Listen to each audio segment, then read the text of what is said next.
Praėjusių metų Dakaras buvo vienas sunkiausių mano karjeroje. Turėjome daugybę techninių iššūkių. Grįžę atlikdami analizę nustebome, kiek per vienas lenktynes gali nutikti reikalų. Grįžus taip pat netekome didelės dalies finansavimo. Tai buvo tikrai tamsus momentas, kuris patikrino mūsų atkaklumą ir motivaciją tęsti projektą. Tokiose situacijose svarbu turėti labai aiškų atsakymą, dėl ko darome tai, ką darome. Mūsų atsakymas savo buvo greitis. Visose greičių ruožuose, kuriuose neturėjom reikalų, finišavom greičiausiai 10-tuke. Ir buvom priartėję per 58 sekundės iki pergalės greičių ruožė. Todėl būtų nepagarba ilgalaikiams komandos partneriams, fanams, artimiesiems ir pagaliau savo numesti projektą nepasiekus rezultato. Kita vertus, į paviršių išplaukėm tik per Marytės plauką ir didelė dėka mūsų naujojo pagrindinio partnerio Arijus dėka. Įmonės vadovas Arijus Ramonas išgirdo mūsų prašymą, kad tai yra mūsų paskutinis šansas spėti 24 metų Dakarą ir patikėjo mūsų sportinę viziją. Esu jam už tai labai dėkingas. Mūsų startas neįvyktų ir be kitų komandos partnerių palaikymo. Ypač šiemet, kai finansinė praraja buvo taip arti. Labai džiugu, kad nepaisant iššūkių, antriem metam iš eilės sutartį pratęsė ir RNDV. Kaip RNDV kolektyvas repavo, mes savų nepaliekam, todėl su jais nors ir į pasaulio kraštą. Man labai pasisekė, kad pernai mūsų automobilį nupirko Luis Santos, įmonės Unique vadovas iš Portugalijos. Luisas ne tik nupirko mūsų automobilį, bet ir suteikė galimybę šiemet startuoti Baja Aragon etape, dar kartą pasitikrinti savo sportinį tempą, o svarbiausia, svariai prisidės prie mūsų ateinančio Dakaro starto. Komandos tikslų link žengėme kartu su Šiaulių banku jau 7-tam Dakarui pratęsta partnerystė. Nuoseklumas ir lojalumas yra vertybės, kurias demonstruoja mūsų mėgstamiausias bankas Lietuvoje. Tikiu, kažkada kartu lipsime ir ant podiumo. Paskutinius keletą metų mano pagrindinis treniruočių instrumentas klasikiniame ralyje yra Škoda. Su Škoda, su malonumu keliauju ir kasdienėme kelyje.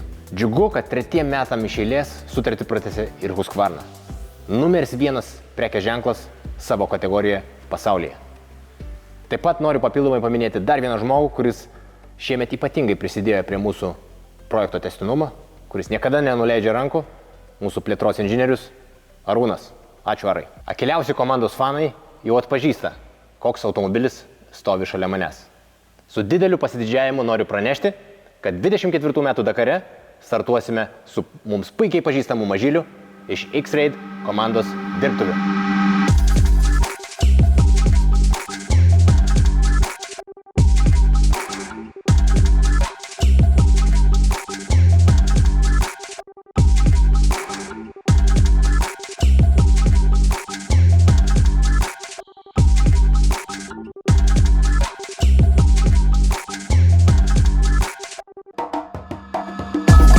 Su mažyliu Dakare startavome jau 3 kartus. Tiesa, ateinantis startas bus jau su naujos specifikacijos automobiliu. Todėl turbūt ir pavadinimą turėtume pakeisti į Mažylis Plus. Kaip jau pastebėjot vasarą, kai startavome pasaulio taurės Baja Aragon etape, automobilis gerokai padidėjo. Plotis 2,3 metro, pakabos eiga 35 cm, kur kas masyvesni 37 colių ratai. Su tokios specifikacijos technika jau galime palaikyti kur kas konkurencingesnį tempą. Svarbu paminėti, kad automobilis bus varomas degalais pagamintais iš atsinaujinančių šaltinių. Todėl CO2 emisija fiziškai bus mažesnė net 90%. Taip pat džiugu, kad Ispanijoje turėjom progą pabandyti automobilį ir įsitikinti jo greičiu. Buvome maloniai nustebinti. Net 2 kartus priartėjome prie lyderių tempo. Antra svarbi naujiena, kad Dakare startuosim X-Raid komandos sudėtyje. Todėl mūsų ekipažas startinėme sąraše bus Arijus X-Raid pavadinimu. X-Raid Dakarą yra laimėję 6 kartus. Tai įrašas vertas pagarbos. Esu jiems labai dėkingas už dar vieną šansą pasitikrinti savo tempą tarp šio sporto geriausių. Šių metų startas bus pirmas mūsų ekipažui, kai nestoviniuosime už tvoros, o būsime pilnai integruoti X-Raid komandos struktūrą. Toks sprendimas atveria svarbius privalumus. Įvairių inžinierių pagalbą, atsarginių detalių tiekimą ir strateginį planavimą. Svarbu paminėti, kad prie mūsų mažylio dirbs ir 2 lietuviai. Mums puikiai pažįstami Romas Žalnėrukinas ir Domantas Tavaris. Kartu sudėjus jie turi daugiau nei 10 metų Dakaro patirties. Todėl miegosiu ramiau žinodamas, kad mūsų svarbiausias lenktynių instrumentas bus jų rankose. Romas ir Domas jau savaitę praleido Vokietijoje, X-Ray dirbtuvėse, perrinkdami mūsų automobilį. Ir įspūdžiai labai teigiami. Malonus kontrastas nuo praeito sausio. Komanda tikrai negali resursų ruošdama mūsų automobilį ateinančiam startui.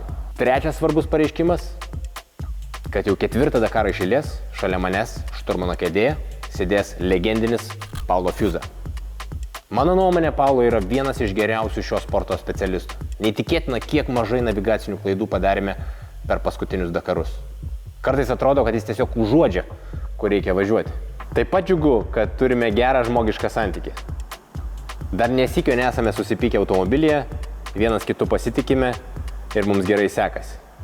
Paulo yra ne tik mano šturmanas, bet ir patarėjas, draugas, konsultantas, su kuriuo visada galiu pasitarti apie ateities sprendimus.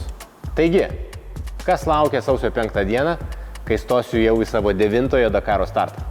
Visų pirma, kopos. Grįšime į Empty Quarter, didžiausią pasaulyje smėlio dėžę, kurioje tikėtina laukia ir įdomus 48 valandų sportinis iššūkis, kai nakvosime organizatorių suteiktoje palapinėje, miegmaišyje su kukliu vakarienės daviniu.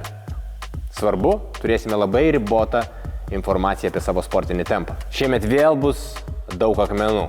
Startuosime Al-Ula regione, kuriame pernai itin kentėjo padangos. Tikiu, kad šią pamoką išmokome, tačiau Saudo Arabija ir akmenynai yra neatsiejami sinonimai.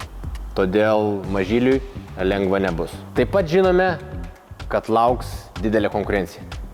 Prie tradicinių mohikanų Nasero, Loebo, Petrancelio, Sainzo tikiu, kad 10-tuke pamatysime ir naujų veidų. Todėl važiuoti reikės ne tik tiksliai, bet ir greitai. Ką galiu pažadėti jums? Mes tikrai nepasiduosime ir skirsime visas jėgas, kad finiše turėtume teisingą rezultatą. Tikslų įvardinti nebūtina. Juos žinome ir mes, ir jūs. Todėl ačiū už dėmesį ir važiuojam.